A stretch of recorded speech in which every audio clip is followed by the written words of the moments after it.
Hello दोस्तों, कैसे हैं आप सब। आई होप आप सब बहुत अच्छे होंगे। दोस्तों, आज के हम इस वीडियो में पाइथागोरस प्रमेय सीखने वाले हैं और यह पूरी वीडियो पाइथागोरस प्रमेय पर ही आधारित है। दोस्तों, अगर आपने अभी तक पाइथागोरस प्रमेय में कुछ भी नहीं पढ़ा है या उसके बारे में थोड़ा सा भी नहीं जानते हैं तो चिंता करने की कोई ज़रूरत नहीं है, क्योंकि आज के हम इस वीडियो में पूरे जीरो लेवल से इसमें सीखने वाले हैं कि पाइथागोरस प्रमेय होता क्या है और उसका यूज़ हम कैसे करते हैं। दोस्तों, आप लोगों से एक रिक्वेस्ट है कि इस वीडियो को आप लोग अंत तक ज़रूर देखिएगा, क्योंकि जब तक आप मेरी वीडियो या फिर किसी और की भी वीडियो लास्ट तक नहीं देखिएगा तो आपको कुछ समझ में आएगा नहीं। क्योंकि जब तक समझ में नहीं आएगा तो फिर आप एक क्वेश्चन दो क्वेश्चन किसी तरह रट के बना लोगे, लेकिन अगर ज़्यादा क्वेश्चन दे दिया जाए तो फिर आप नहीं बना पाओगे। इसलिए आपको सीखना बहुत ही ज़रूरी है। तो इस वीडियो में आप लोग अच्छे से लास्ट तक बने रहिएगा तो आपको 100% समझ में आएगा और यह सब कोई सीख सकता है। ठीक है, तो चलिए वीडियो को हम स्टार्ट करते हैं और सीखते हैं कि पाइथागोरस प्रमेय होता क्या है। पहले ये जान लेते हैं। देखिए दोस्तों, मैं आपको बता देता हूँ पाइथागोरस प्रमेय का जो कथन है वो कथन क्या है। कह रहा है, एक समकोण त्रिभुज में कर्ण का वर्ग शेष दो भुजाओं के वर्गों को योग के बराबर होता है। अब मैं आपको समझाता हूँ, ज़रा ध्यान से समझिएगा। देखिए, एक समकोण त्रिभुज, मान के चलिए ये एक समकोण त्रिभुज है। ठीक है, मैंने ऑलरेडी यहाँ पे बना रखा है।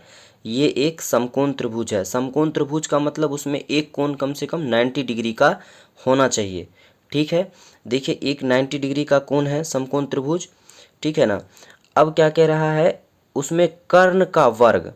कर्ण कर्ण क्या होता है कि जहाँ पे हम थीटा मानेंगे, अगर मान के चलिए ये समकोण त्रिभुज है, अगर हमने यहाँ पे कोण मान लिया, कोण यानी थीटा, समझ रहे हैं, एंगल। अगर हमने यहाँ पे 90 डिग्री का कोण माने तो कोण के सामने वाली भुजा क्या होता है, कर्ण होता है। ठीक है, कर्ण होता है।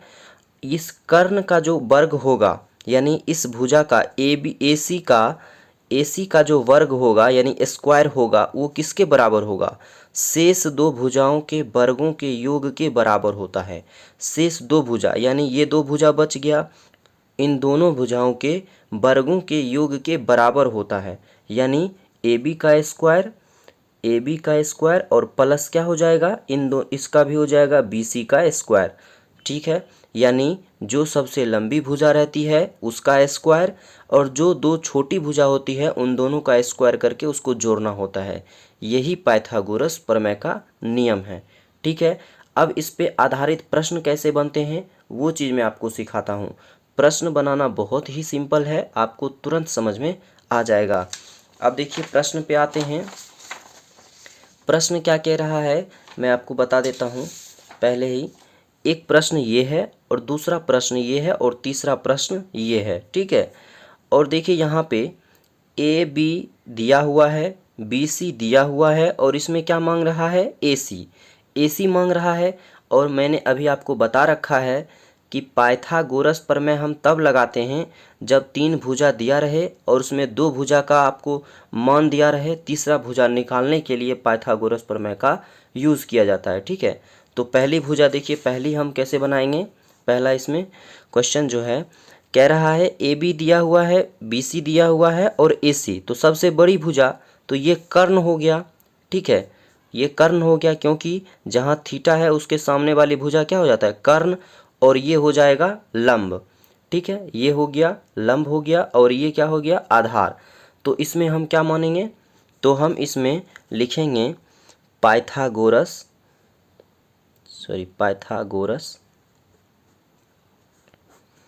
प्रमेय से, पाइथागोरस प्रमेय से।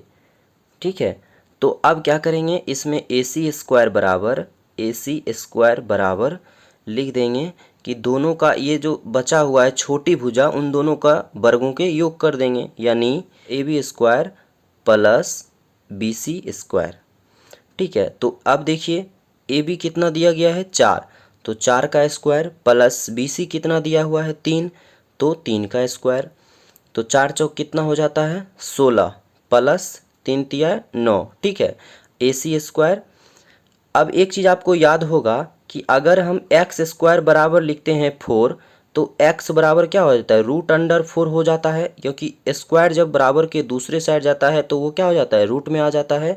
बस इसी तरह AC बराबर क्या हो जाएगा, यहाँ पे रूट लग जाएगा और 16 9 इस जो को हम जोड़ दिए तो 25 हो गया। ठीक है, अब वर्गमूल तो आपको आता ही होगा। अब 25 का वर्गमूल क्या होता है, पहले इसको हम फैक्टर कर देते हैं, 5 × 5, इस तरह से भी कर सकते हैं आप।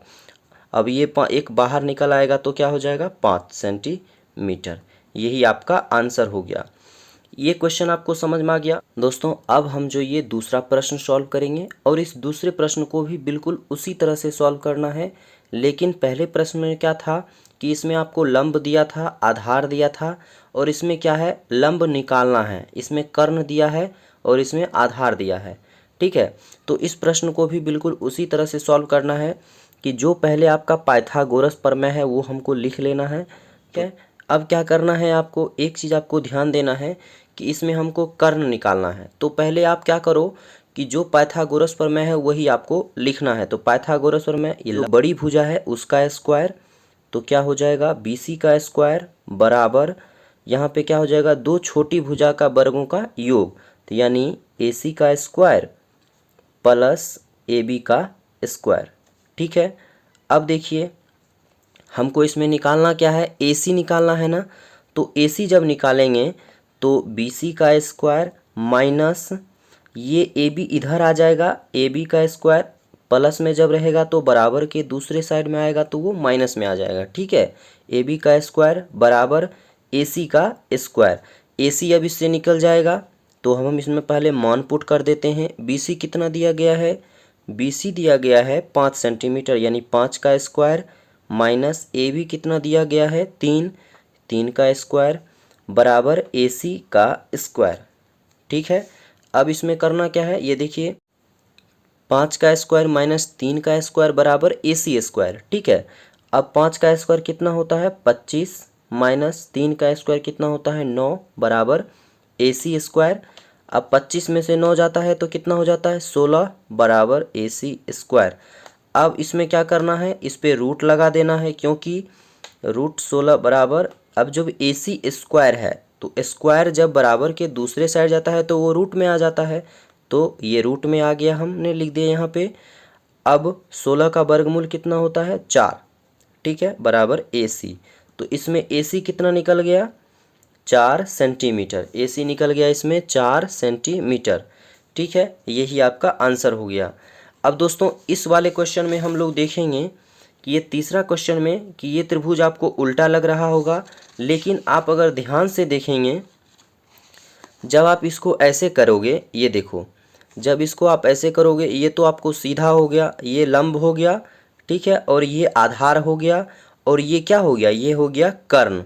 ठीक है, समझ में आ रहा होगा, ये कर्ण हो गया, ये आधार हो गया और ये लंब। तो इसमें हमको निकालना क्या है, कर्ण दिया गया है, इसमें लंब भी दिया गया है और इसमें निकालना है आधार। तो आधार आप बिल्कुल उसी तरह से लिख लेना, निकाल लेना कि दो, पहले कर्ण का स्क्वायर कर देना, फिर बराबर दो छोटे भुजाओं का वर्गों का योग, उसमें बाद BC आपको निकल जाएगा, जैसे अभी हमने यहाँ पे AC निकाला। ठीक है, आई होप दोस्तों आपको ये समझ में आ गया होगा कि पाइथागोरस प्रमेय कैसे यूज़ किया जाता है। तो प्लीज़ चैनल को सब्सक्राइब ज़रूर कर लीजिएगा और एक लाइक ज़रूर कर दीजिएगा। Thank you.